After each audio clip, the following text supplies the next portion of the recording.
has matchups so much better against Pikachu Yeah, than against exactly. Steve. I would much rather fight Pikachu over Steve. What is that? Hold on. What is that? That's not what we expected to see here. That is not normal. G-XTREME pulling out the Roy. So G-XTREME, of course, has actually been going through it a bit lately because his performances haven't been as consistent as you may expect out of him being our number 3 in the state, but it's mostly, I think it's a mental thing.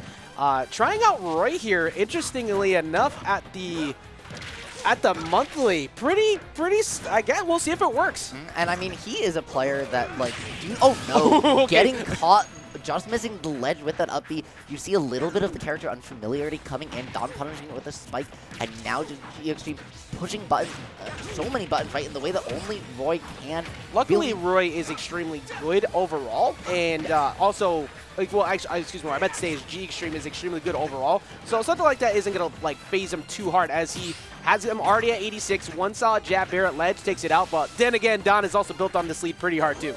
Yeah, and I mean, I understand the idea behind G-XTREME taking the pick. Both if you are practicing this Roy, you want to add this character to your pool with how consistent they are. Mario struggling with swords, it does make sense, but Roy having that sour spot close to him, this is honestly, of the swordies, this is probably the one Mario wants to face the most. Yeah, he's going to be right next to you the whole time. You said the sour spots are one thing, but it's not like Lucino who can constantly back you up. But the empty jump in front of him to bait out, like, hey, drop your shield. I'm coming in, and he gets the out smash. Now he's up 2 stocks. And he didn't just get the up smash, he the pivot before so that it would connect with G-XTREME sooner, be a better punish. So good, and beautiful cape stall as well coming out from Don.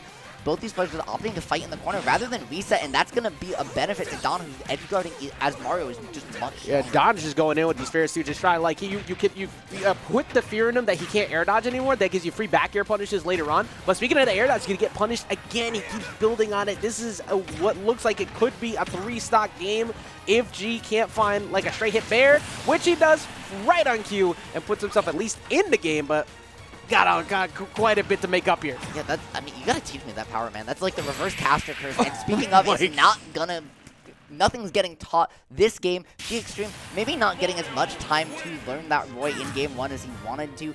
Ooh, Don making quick work of him, and I'm really curious to see whether he opts to stick with this going into game 2, whether he wants to continue testing this out, or whether he does opt for the more maybe expected Steve pick from him, or maybe even the Pikachu. I wouldn't be surprised to see the Steve show up now. I think the thing is that Don has kind of been doing really good against the Steve of late too, and like I said, I think it's a thing where G's kind of overthinking it because he's extremely good, but he gets into his own head sometimes because he knows he's good, but he feel like he should kind of dominate in some aspects, you know, like he should be doing better than what he's playing rather than, and he's gonna go with the Old Faithful. This is the one we've known him for a while. Not the Pikachu Libre, though. Usually it's always Pikachu Libre. Yep, putting on the hat and the female Pikachu skin, that heart-shaped tail, an indicator of where that Pikachu is going to be at. But wondering if it's because his girlfriend's in the house today. I don't think that. Actually tends to always pick Pikachu Libre, so just like a fan of that one. But G-XTREME, I'm very happy to see the Pikachu come out. Has really good option coverage, definitely very good at tech chasing in general, and he's one of those Pikachus that you kind of don't hear enough about because he's traveling more of late, but it's really late into the game. He only really started playing competitively about a year ago post-online where everyone was playing online. So he started to make a name for himself, and up until that point, didn't get hit. Yep. And the other thing, too, is he's incredibly young. He's only, I believe, 20, right? Something like that, yeah. He's got a long way to go. But that's going to be a dash attack that won't be enough just yet. Pretty close. And Don doing a really good job using these fireballs while trying to do much the same thing that Pika does with Eagle and just kind of create pressure, create an obstacle to find his way back to stage and create that space to give himself some breathing room in the neutral. And G-XTREME is opting for a forward throw there, just trying to get some stage position and use Pikachu's superior edge guarding. He's been really good at a disadvantage too. He's not letting Don do too much this game, whereas with the Roy, he couldn't find a safe landing. He couldn't find a comfortable spot to land. And this is Mario at that, so Mario's normally good at kind of beating out those quick attacks. He's kind of just rushing in, and I feel like Don hasn't adjusted yet. Dash attack will take the first one. I love that whole sequence. The fact Pikachus don't use forward tilt nearly enough, and the fact that if you space it right, it can be safe on parry is, I mean, it's difficult, but it's really safe good. on parry is such a funny sentence. Yeah. There's a few characters that get away with it, and Pikachu being one of them, Yeah. Rob Nair being another one, but that up smash, nothing's safe next to that, and that's going to get Don back into it without also taking any damage. And we were talking about, Spectre and I were talking about that earlier, that Mario's have started to use Flood more. It's just so good, especially if you can catch a double jump. It just forces your opponent into a predictable recovery, but not as great against Pikachu. However, the undisadvantageable character Don has really been able to put in disadvantage so far are managing to just keep G-XTREME in the corner, not let him find stage. He wanted that falling off air so bad. Yes, the G is, of course, it's Pikachu, so the T-Jolt's going to follow, or some type of jump-based pressure is going to follow. Usually they don't air dodge down and in towards that type of spot. But these T-Jolts, speaking of, starting to find their mark ritual, gets the jump off ledge, and Don's in a bad spot. He doesn't rip the jump away from him, though. He was looking for the drag down there. You saw it with the timing of his fastball, just unfortunately missing the right hit, but if that drag down came out, it would have just pulled Mario all the way down in the blast zone, because Pikachu can recover from the depths of hell.